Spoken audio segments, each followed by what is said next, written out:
Alright, so the MG's over here in Jeff's workshop. That is Jeff. He's the guru at building electric vehicles. He's been doing it for 15 years or more. And of course we've got Wayne over on the far side who's doing his Honda S2000. And Jamie, who's just arrived, he's a bit of an electronics guru as well. So they've given free rein on my car to do what they like. And my job's just to sit here and be ignorant and just let them learn as much as they can. So is this what you call CAN bus sniffing? It is. It sounds a bit rude. It does. Sorry, wires, for having to strip your insulation off. It's alright. Now, one of the first topics of conversation between the guys is that the MG batteries run between 400 and 450 volts, fully charged. And the Tesla batteries and motor run between 365 and 400. So using the MG batteries could actually blow up the Tesla inverter, which I think would be bad. The Tesla only run at like 396 or something volts. Yeah. And if you go much higher than that, like if you go to 450, it'll blow the controller up. So we have to reduce the pack. Which means not using stock BMS. No, which means, yeah, you can't use it. The original BMS is probably not. Oh, so rather than using 18 loaves of bread, you have to go down to 16 or something like that? Yes. Okay, which means the BMS is not going to work.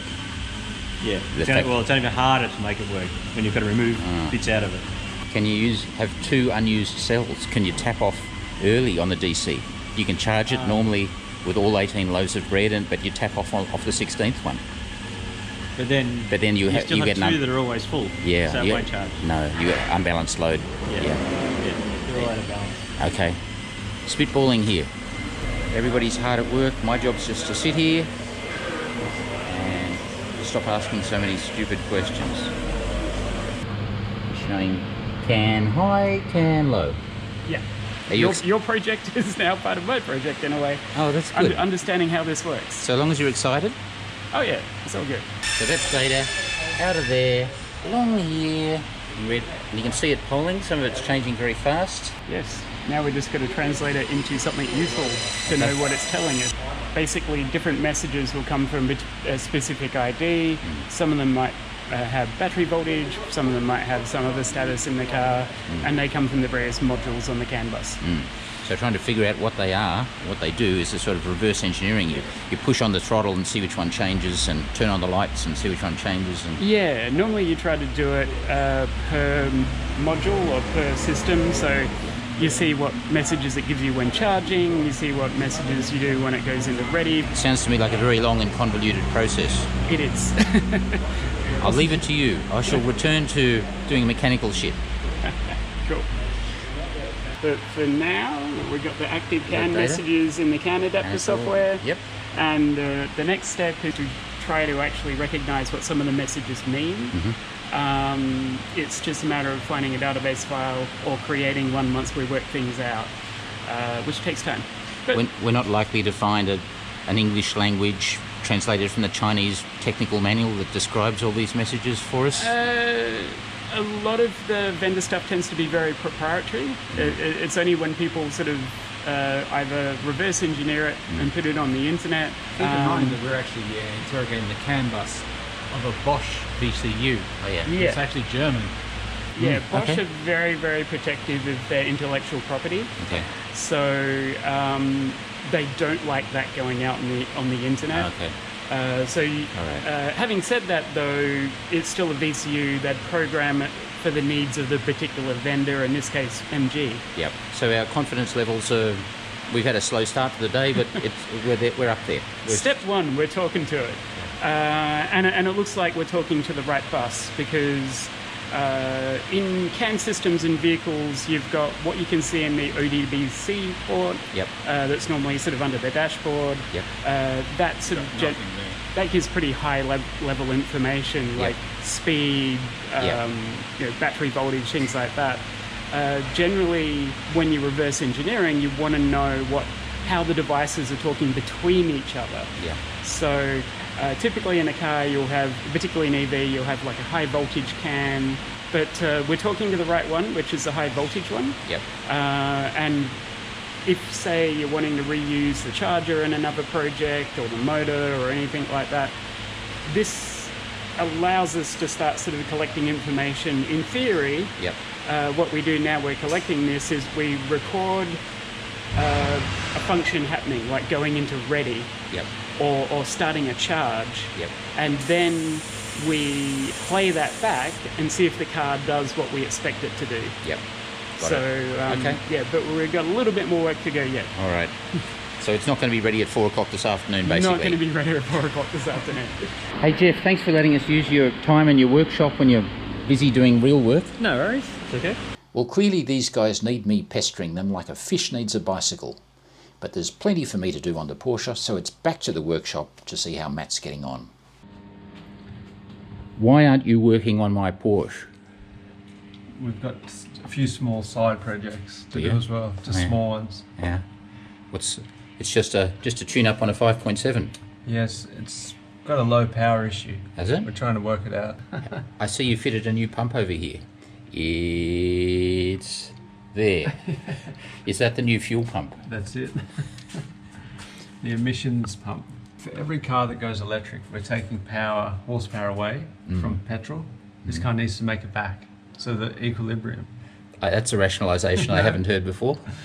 He's got something against tyres, does he? And he wants to fry some more, so That's right. he's asked you to put a big hairdryer on this 5.7 LS1 Chev motor. That's it.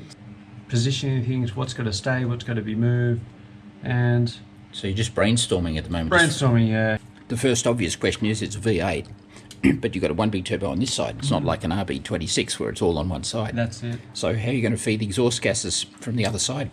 So I'll weld one of these V-bands on here, and then we'll run this will sit sort of here. So this will go under the gearbox Oh yeah, and mount, it'll bolt to the back of that. I see. Oh, I see. Close as a flange. And Oh, there's a flange down there. Right. So we'll run that. Okay. We'll put a, So this is a custom-made manifold on this side to include that flange. yes, that will be the feed into the turbo, Yep. and then we've got to look for the feed out. Yep. So it'll be a matter of Okay. So compressor, turbine, out. Geez, it's a bit tight down there. Where are you going to fit a wastegate down there? careful packaging of everything. Yeah. Where things get positioned, because at the moment there's no provision for the wastegate, so we put it where we want. So I'll physically sit it there, mark out where it's going to sit. Is this the kind of project you like doing? Yeah, it's a bit of fun. You know, not all the time, because they need so much time. Yeah. Do you know what I mean? So But I need so much time. that's it. There's none of these parts. Even though this was an off-the-shelf part, Yep. I had to modify it Yeah, to modify the car. You know what I mean? The manifold bolt bolts didn't line They up. didn't line up, so I've got to mill them all out. But it is what it is. It's the nature of these sort of projects. So So there we are. 5.7 Chev turbo, 9 pounds of boost. Okay, well, from one V8 to another, I'm going back to mine. see ya. Why don't we pull the cam covers off and see what the cam belts look like? Because I haven't had a look yet. But that looks like it's a new belt fitted. It looks really Yeah, it's got that. square edge, Doesn't have a shine to it at all. It definitely looks new. but it's 20 years old at least. Yeah, that's right. So new owner, whoever it is buying this, you got to change that. How's the tension? That's too slack. yeah, That's way too slack. Bruce would have kittens if he saw that. Twang. The other thing you need to do is check these guys. Camshaft bolts. Regular check. Plenty of space in here. How do you reckon we'll fit yeah. batteries and everything in there? You know, all the way from the firewall to the front is almost the back of the headlights will have such a big opening. I reckon it won't be a problem fitting stuff in here, but I think under the dash, when we try and fit all those electronics we need in there. So you reckon standard dash binnacle or use the MG's binnacle? Or put the MG's binnacle inside the glove box, because we still need it to see stuff. That's right. Put it out of the way. So you could mount it so you can shut it, looks original, open it, and it's already angled towards the driver. Yeah. And pull this out, pull this hose out. If we put an Astro-based system in, Yep. we'll need a reservoir. No, the Astra has its own reservoir. Does it? Yeah. Okay. I'll, And if we're doing an electric power steering pump, then we Yep. won't need it either. no. Okay, so you want me to take it out? Yeah, so it can come out. We can pull out All the cooling system? all the cooling system. All the air conditioning stuff, the condenser's already gone. Yep. Coolant lines, heated tap. These are the coolant lines, expansion tank. Throttle cable. Last one will ever need one of those. But look at the space we've got here, between the firewall Yeah. to the front of the car here. Absolutely, it's huge. That's over a metre. There's a lot of room. You know what you could fit in there? Tesla Model S battery packs. Oh yeah. Because Tesla Model 3's got 4 enormous packs and they're really long. But the Model S packs, remember we want a Model S to get the small drive unit or the large drive unit, the motor out of it. They've got 16 packs and they're 680mm long, so just under 700mm long. So they'd actually fit quite nicely lengthwise there. 700mm would be from there to about there. Yeah. And they're only yay deep and they're 300mm wide. Yeah. So you could fit them 2 wide Just like it. and stacked about 5 high. Even the shape of like the structure here, it doesn't sort of come at angles. It's quite straight up and down, you know. Once the radiator's out and the motor's out, so there'll be so much room. Okay, that gives me plenty of work to do. So while the MG's away getting investigated for its electrics, there's nothing I can do there. I'm about as useful as a third armpit out there. Time to get the spanners out. I'm the work experience apprentice here. Hello 928 owners whose hands are hopefully not as dirty as mine. One little tip, I know we mentioned this before in other videos, but it's worth repeating. This is the headlight motor that drives up the headlights. This little arm, lever arm, it's meant to be a circlip on the end here. It's missing on this car, and what happens if it's missing, this arm can just fall off, and when it does, it'll just flop back like that, and it'll lean on the radiator. And then next time you turn on the headlights, up she comes, it'll just drive that straight through the radiator with predictably hilarious results. So just make sure that you've got a little circlip on the end of that arm. How good do you reckon the engine mounts are? Yeah, that's a bit of movement there, a bit of rock.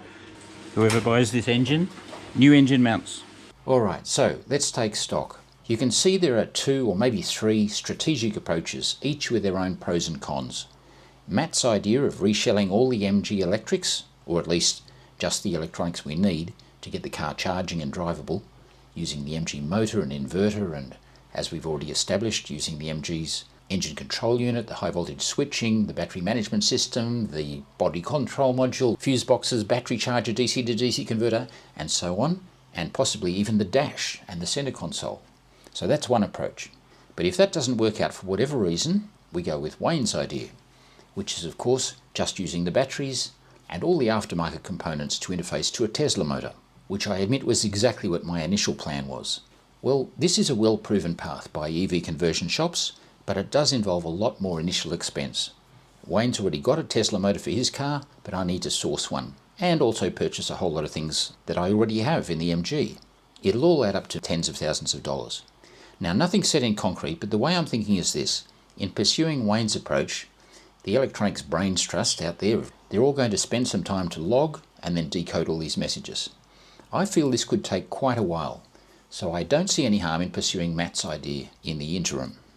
Also, to my surprise, I've been sent this very useful wiring manual, technical functions manual, and troubleshooting manual that describe in detail how all these modules work and talk to each other. And it's in English, not Chinese, and it's very comprehensive. So now I have over 2,000 pages of technical information that will prove invaluable in understanding how it all works and chasing down problems. So this is all making me think that Matt's idea of reshelling is really worth a try. As long as I'm able to move them firstly out of the MG onto a bench and test them, and then secondly from the bench into a Porsche. And of course I already have virtually everything I need, especially Matt, he's my most valuable resource. And it gives me time to watch Wayne's progress with his own EV conversion, also using the same MG batteries I have. Now Wayne's a real glass half full pushy guy, so I know he'll make good progress. I can learn a lot from his successes and setbacks along the way. And if it doesn't work out with the MG motor, well, I will have already done a lot of things I'd need to do anyway, like designing and fitting the battery pack. And in the process, I might get a whole lot of ancillary systems working that could be really helpful, like air conditioning and the fast charging capability. And the disadvantages? Well, you could say that's a lot of wasted work if you're ultimately going down the Tesla path. Why not just do it once and do it right? And of course there's a risk that reshelling everything might not work at all.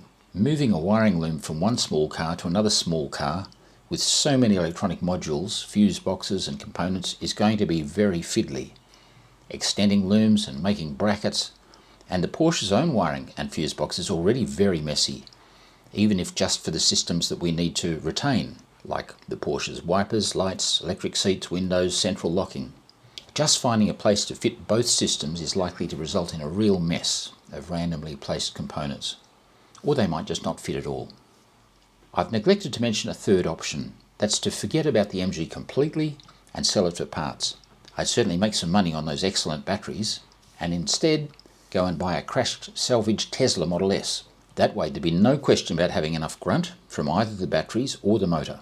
Now I have to confess something. I did bid for a Tesla Model S at auction recently, but that was at the other side of our huge country and I balked at the freight cost, which was going to be over $4,000. Now people are crashing Model 3s and Model Ys all the time, but you don't see many Model S's crashed anymore. But maybe I'll keep my eyes out for one, closer to home. So that's where we are. We know what the end goal is, but there are so many paths to get there. Some are dead ends, some lead to moats or minefields or gullies or huge mountains, but we can see the castle through the fog on the top of the hill. The only thing we really know is we don't know enough to make the fully informed decisions just yet. But it is fun having a go, and I'm enjoying the challenge. So let's press on into the fog and see what happens next.